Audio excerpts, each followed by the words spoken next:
전도사님이신가요?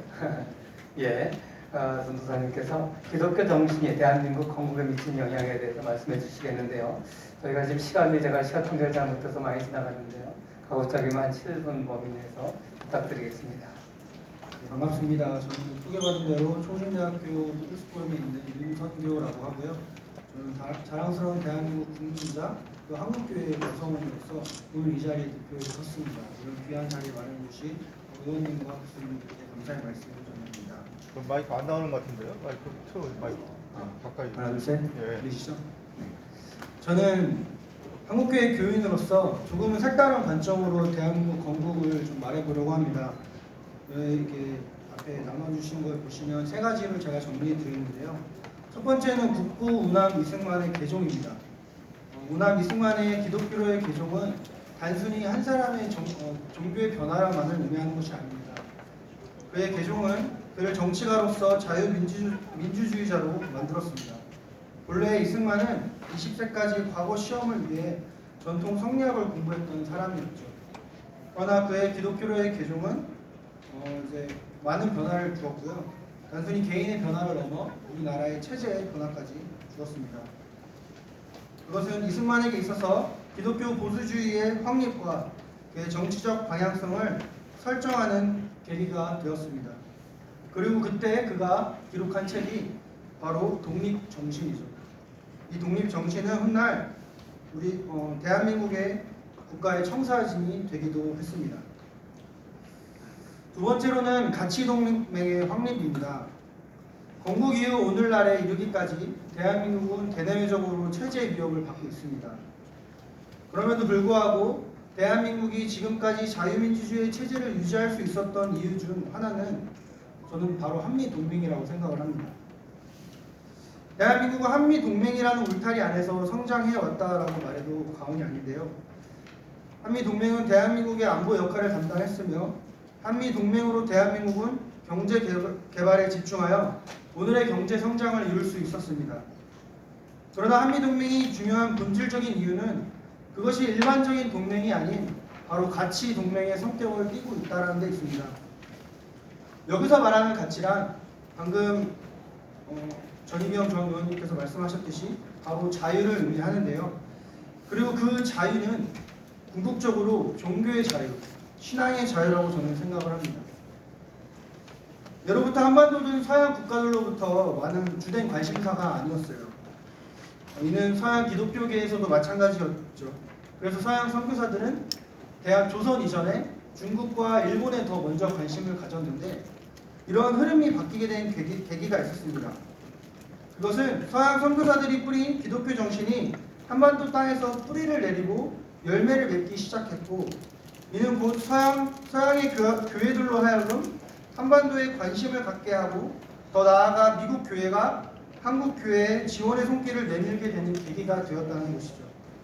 그 결과 이화학당, 배재학당과 같은 교육기관과 세브란스 의학 전문학교와 같은 의료기관 그리고 YMCA, YWCA와 같은 NGO 기관들을 설치하여 사회 계몽 운동을 지원, 협력하기도 했습니다.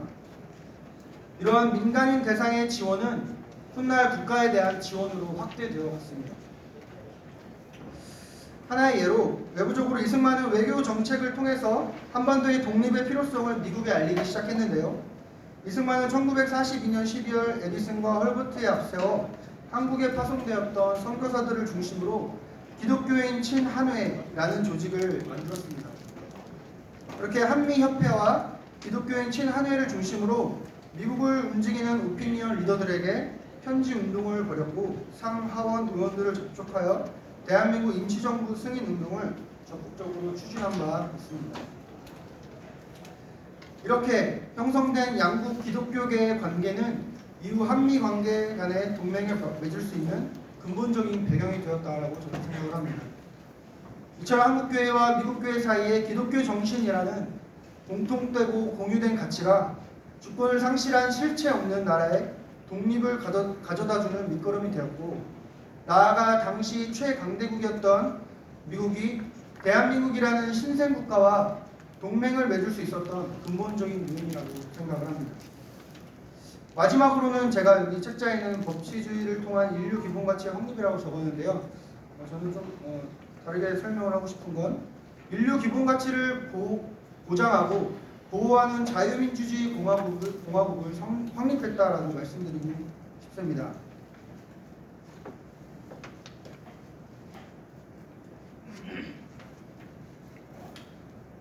대한민국 이전에 조선과 대한제국에도 나름대로의 법이 존재했습니다. 예를 들면 경국대전과 같은 그런 헌법과 같은 법이 존재했었지만 그때는 법치주의가 적용된 것처럼 보였습니다. 그러나 그것은 참된 법치주의의 실행이라고 볼 수 없는 이유는 온전한 권력의 분립이 이루어지지 않았고 백성이 사람으로서의 권리가 보장받지 못한 사회였으며 기존에 있던 법 시스템도 제대로 작동되지 않았던 구조였기 때문에 그렇습니다. 원래 자유민주주의란 자유주의, 공화주의, 입헌주의로 이루어진 이념과 체제를 말하는데요.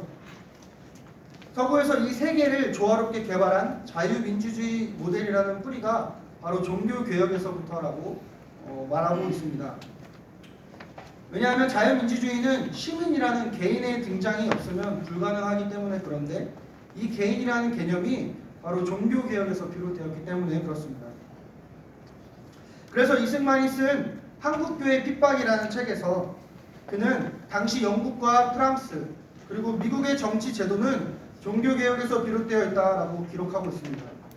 그 결과 서양은 동등한 자유를 누리게 되었고 모든 인간의 행복이 거기서 비롯되었다라고 기록하고 있습니다.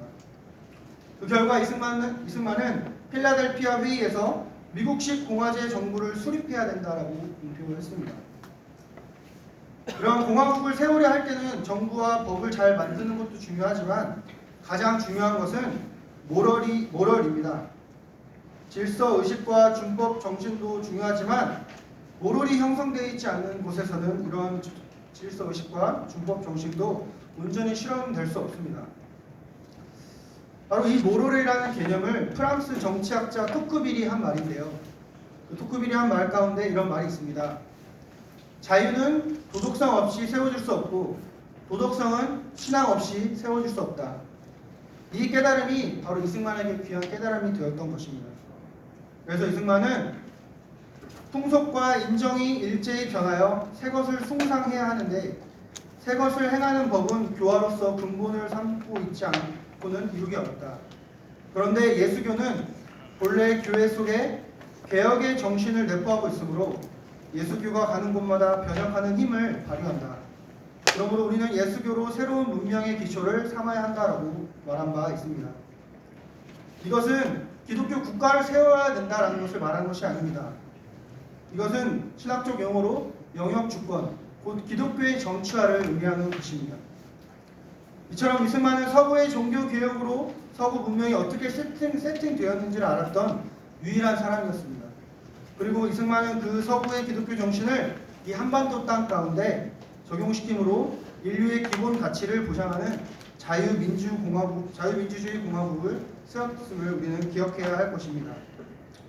마지막으로 이상을 통해 우리는 기독교 정신이 한반도의 해방은 물론 대한민국 건국에 미친 영향에 대해서 제가 잠시 설명해 드렸는데요. 이러한 기독교 정신은 대한민국 건국의 원동력이자 길잡이였습니다. 더불어 기독교 정신은 대한민국 근대사를 고찰하고 이해함에 있어서 중요한 장치이자 관점이라고 볼 수 있습니다. 이러한 기독교 정치는 표면적 역사적 현상 이면에서 작용하는 원리와 힘을 이해하게 합니다. 이번 기회를 통해 한국교회 교인으로서 대한민국 건국이 무엇을 의미하는지 다시금 생각해 보았습니다. 그러다가 토론회를 준비하기 위해서 책을 보던 중에 러셀 커크의 저서 보수의 정신에서 합당한 대답을 찾게 되었는데요. 이 말을 인용함으로 오늘의 발표를 마치려 합니다. 모든 국가는 신의 섭리가 만들어낸 창조입니다. 감사합니다. 네, 감사합니다.